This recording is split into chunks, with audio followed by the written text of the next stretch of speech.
அருணா ரமேஷ் பேசுகிறேன்.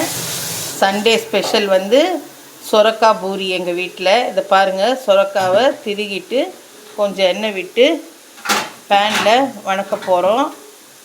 அதுக்கு தான் போட்டிருக்கோம்.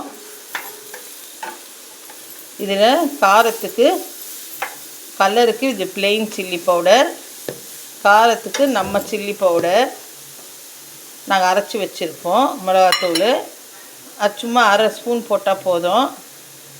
அதை நல்லா வணக்கிக்கணும்.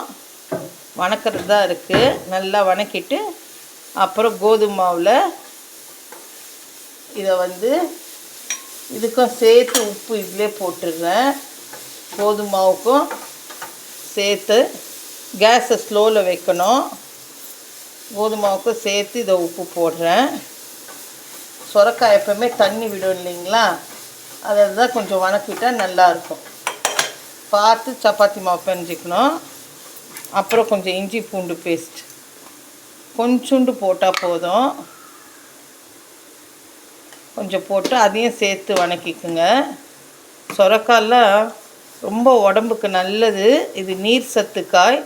நம்ம உடம்புல இருக்க நீரெல்லாம் போகும். நீர் போச்சுனாவே உடம்பு நமக்கு லேசாக இருக்கும். பாருங்கள், இப்படி வணக்கிக்கணும். நல்லா வணக்கிட்டு அப்புறம் கோதுமை மாவில் போட்டு இதை பிணையணும். சொரக்காய் பூரி எண்ணெயில் போட்டு இதை இப்படி புஷ்ஷுன்னு வருது பாருங்கள். அப்புறம் இந்த மாதிரி நான் மூங்கில் தட்டு வச்சுருக்கேன். இந்த மூங்கில் தட்டு மேலே டிஷ்யூ பேப்பர் போட்டு இதை எடுத்தாச்சு. புஷ் புஷ் சொரக்காய் பூரி ரெடி. இதுக்கு வேணுன்றவங்க சாஸ் வச்சுக்கிட்டு சாப்பிட்லாம், இல்லை அப்படியே கூட சாப்பிட்லாம். நல்லா டேஸ்ட்டாக நல்லா இருக்கும்.